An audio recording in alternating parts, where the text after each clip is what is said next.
नमस्कार। बीजेपी की राष्ट्रीय कार्यकारिणी की 2 दिन तक चली बैठक आज समाप्त हुई। बीजेपी अध्यक्ष के तौर पर जेपी नड्डा का कार्यकाल जून 2024 तक बढ़ाया गया। राष्ट्रीय कार्यकारिणी में राजनाथ सिंह के प्रस्ताव का सबने अनुमोदन किया। गृहमंत्री अमित शाह ने इसका ऐलान करते हुए कहा कि नड्डा के कार्यकाल में बीजेपी ने महत्वपूर्ण चुनाव जीते और उत्तर पूर्व में मजबूती हासिल की। प्रधानमंत्री मोदी ने अपने संबोधन में कहा कि समाज के हर वर्ग को आगे लाना और उनको जोड़ना जरूरी है। उन्होंने प्राकृतिक खेती पर बढ़ावा देने पर भी जोर दिया।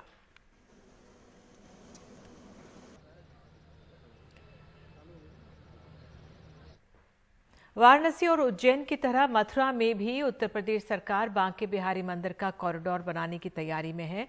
इस कॉरिडोर के खिलाफ मंदिर के पुजारी और बांके बिहारी मंदिर के आसपास के दुकानदार प्रदर्शन कर रहे हैं। उत्तर प्रदेश सरकार ने इसके लिए 5 एकड़ जमीन का सर्वे करा लिया है।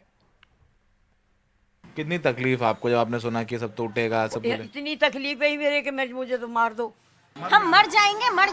हम अपने बच्चों को भी ले लेंगे, बुलडोजर के आगे बैठा देंगे, हम खुद बैठेंगे बुलडोजर के आगे, लेकिन हम वृंदावन में बुलडोजर नहीं आने देंगे। ये बंद दुकानें और सुनसान गलियां वृंदावन के बांके बिहारी मंदिर की हैं। यहाँ के पुजारी, पंडे, दुकानदार प्रस्तावित बांके बिहारी मंदिर कॉरिडोर का विरोध कर रहे हैं। यहाँ के पुजारियों और दुकानदारों ने अपने खून से खत लिखकर यूपी के मुख्यमंत्री योगी आदित्यनाथ और प्रधानमंत्री मोदी को कॉरिडोर न बनाने की अपील की।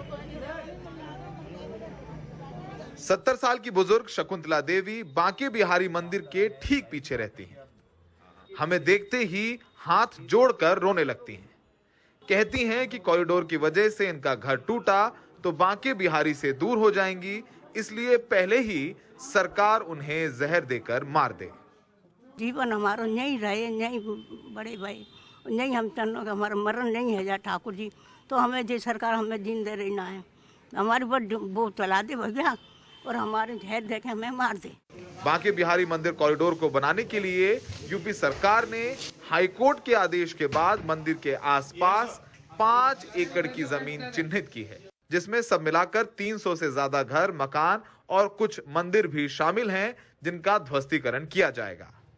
सरकार का कहना है कि लोगों को घर और दुकानों का मुआवजा दे दिया जाएगा। सबसे ज्यादा विरोध करने वाले मंदिर के ही महंत और पुजारी हैं।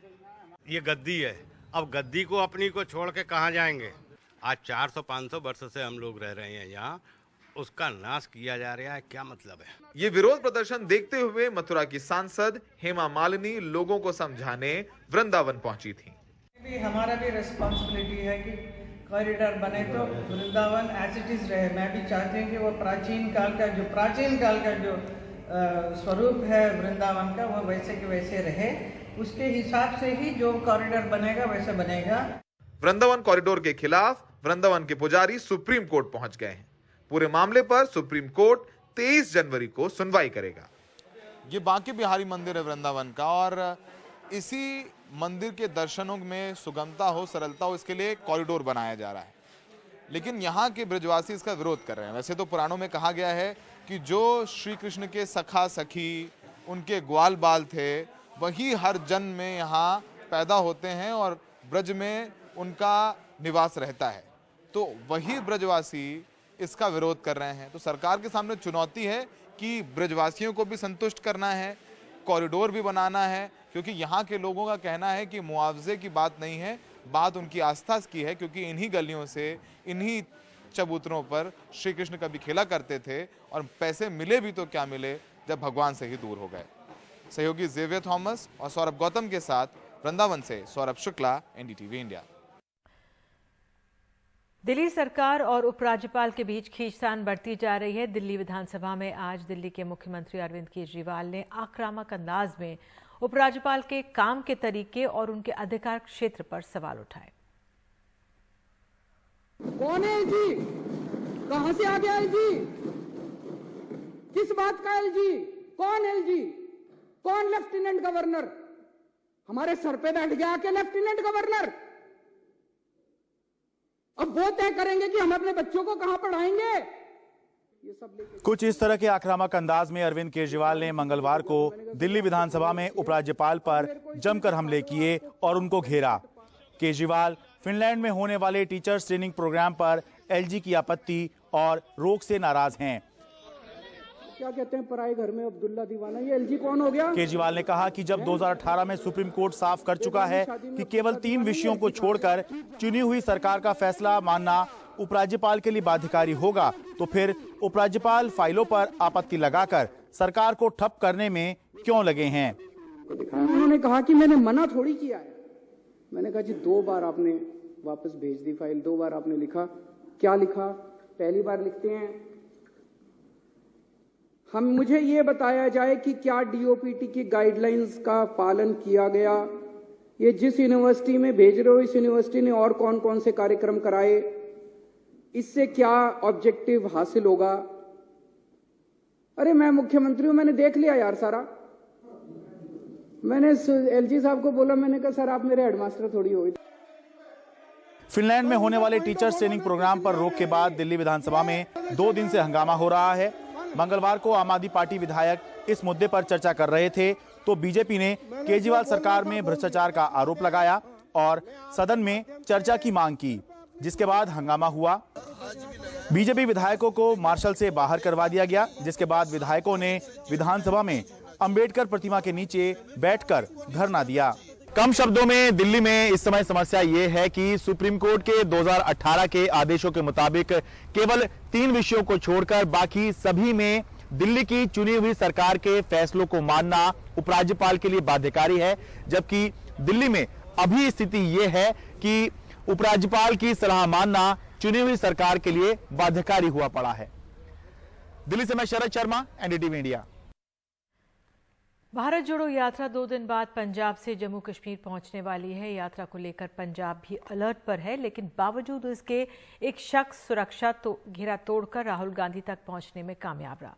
हालांकि कांग्रेस का कहना है कि ये सिक्योरिटी में ब्रीच नहीं है। क्या कांग्रेस नेता राहुल गांधी की सुरक्षा में पंजाब पुलिस और सीआरपीएफ ने लापरवाही बरती?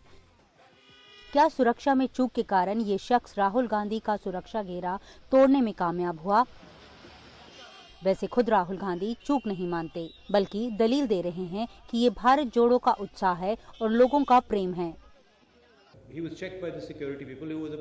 मैंने उस शख्स को देखा जिसने मुझे गले लगाया। आप ना जाने क्यों इसे सुरक्षा में चूक कह रहे हैं। ये लोगों का उत्साह है और ये सब होता रहता है यात्राओं के दौरान। इस वीडियो में देखिए ये शख्स कैसे राहुल गांधी की ओर दौड़ा और पंजाब कांग्रेस चीफ अमरिंदर सिंह राजा ने उन्हें खींचा। इसके बाद सुरक्षाकर्मी हरकत में आए। वैसे पंजाब पुलिस भी कांग्रेस से इस बात पर रजामंद है। जो जिस तरीके से उसने हग किया, राहुल जी को आके गले लगा, दैट वाज नॉट एक्सपेक्टेड। उसका अब इंडिविजुअल का जो रिएक्शन है, जितनी देर तक वो इंडिविजुअल मैं आइडेंटिफाई नहीं करता, उतनी देर I will not be able to confirm that it was 100% security breach. सुरक्षा की जितनी जरूरतें हैं उनके मुताबिक हर जिला के लेवल पे, रेंज के लेवल के ऊपर कार्रवाई की जा रही है और हम लोग जो भी इनके लिए सिक्योरिटी के इंतजामात हैं उनको मुकम्मल तौर पे करेंगे। स्पेसिफिक इनपुट है इस यात्रा को लेकर कि कोई थ्रेट हो सकती है? नहीं, इस तरह का कोई इनपुट नहीं है। ये किस्सा तब हुआ जब कांग्रेस खुद ने केंद्रीय गृह मंत्रालय को चिट्ठी लिखकर राहुल गांधी की सुरक्षा का मुद्दा उठाया था। जम्मू कश्मीर में राहुल गांधी को 10 दिन रहना है। सूत्रों के मुताबिक सुरक्षा एजेंसियां चाहती हैं कि वो कम पैदल चलें और कम लोगों के साथ चलें। भारत जोड़ो यात्रा को लेकर कॉम्प्रिहेंसिव रिव्यू सिक्योरिटी एजेंसीज जो हैं वो कर रही हैं। साथ में इस बात के ऊपर भी चर्चा हो रही है कि ये यात्रा रात को कहां पर रुकेगी।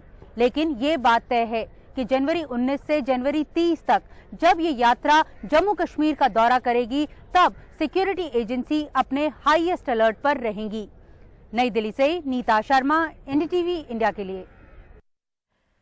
राजस्थान के मुख्यमंत्री अशोक गहलोत सरकार के 4 साल पूरे होने के बाद अपने कामों की समीक्षा को लेकर जयपुर में चिंतन शिविर कर रहे हैं।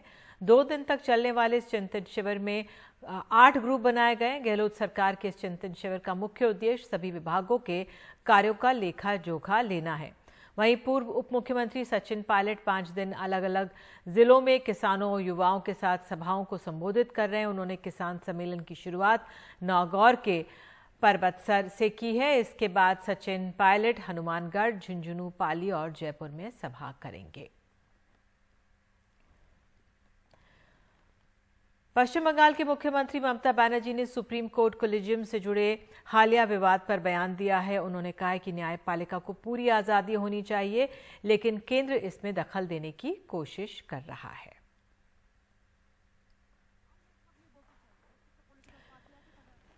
दुनिया की बड़ी अर्थव्यवस्थाओं में अर्थव्यवस्था की रफ्तार धीमी पड़ने से वहां डिमांड घटती जा रही है और इसका सीधा असर भारत के एक्सपोर्ट सेक्टर पर पड़ना शुरू हो गया है। सितंबर 2021 के मुकाबले दिसंबर 2022 में मर्चेंडाइज एक्सपोर्ट करीब 12% घट गया है। एक रिपोर्ट। अमेरिका और यूरोप समेत कई बड़े देशों में कारपेट एक्सपोर्ट करने वाले ओपी गर्ग तनाव में हैं। मेन सीजन हमारा होता है अक्टूबर टू मार्च। यदि दिसंबर में हमारा एक्सपोर्ट कम हो रहा है तो very alarming, something is serious. और सीरियस का कारण ये है कि कम्पिटिटिवनेस हमारी खत्म होती जा रही है। जो हमको ROCCL मिलता था 5%, गवर्नमेंट ने वो विड्रॉ कर लिया, उसकी वजह से कॉस्ट हमारी बढ़ गई।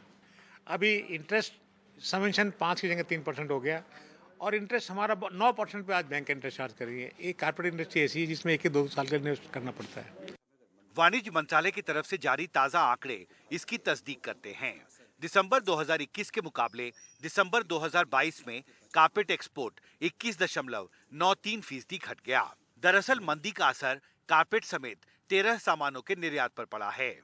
दिसंबर 2021 के मुकाबले दिसंबर 2022 में सबसे ज्यादा 34.82% की गिरावट सूती रेशे और हथकरघा सामान के सेक्टर में दर्ज की गई है।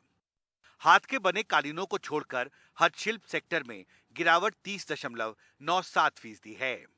कोल और दूसरे खनिजों में 23.66% और जेम्स एंड ज्वेलरी सेक्टर में 7.22% गिरावट दर्ज की गई है।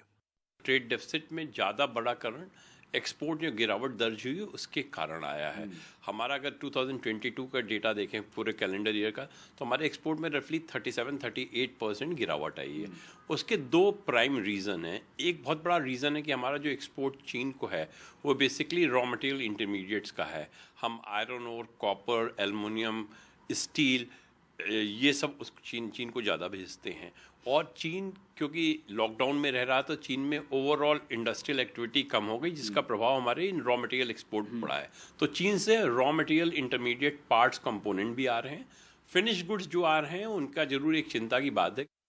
अब एक्सपोर्टर चाहते हैं कि वित्त मंत्री निर्मला सीतारमण इस साल के बजट में एक्सपोर्ट सेक्टर में तरलता बढ़ाने के लिए विशेष पहल का ऐलान करें, क्योंकि पिछले कुछ महीनों में क्रेडिट काफी महंगा हो गया है।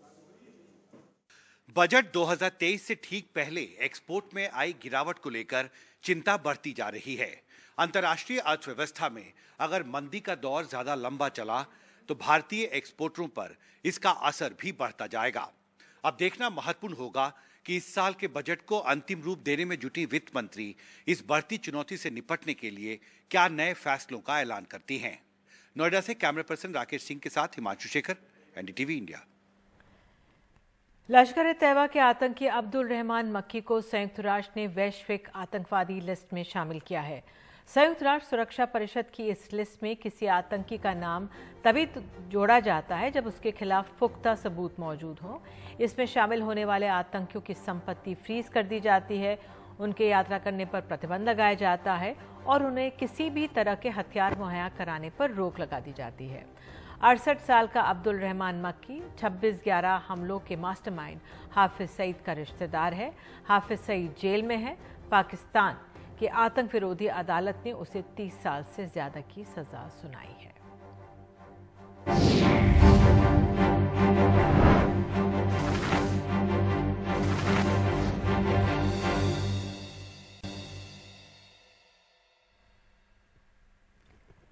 तिहाड़ जेल में बंद डॉन का जन्मदिन मुंबई में मनाने के मामले में नया मोड़ आ गया है। पुलिस की जांच में पता चला है कि जन्मदिन का बैनर लगाने वाले कबड्डी प्रतियोगिता की आड़ में छोटा राजन के नाम से जबरन वसूली कर रहे थे। एक व्यापारी की शिकायत पर पुलिस ने 5 लोगों को गिरफ्तार कर लिया है। इस बीच छोटा राजन के भाई दीपक निकालजे ने बयान दिया है कि किसी का जन्मदिन मनाना कैसे अपराध हो सकता है।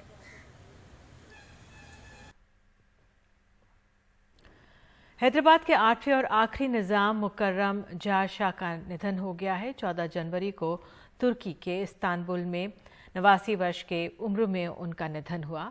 आज उनका पार्थिव शरीर भारत में हैदराबाद लाया गया। इसके बाद चौमहला पैलेस में रखा गया है।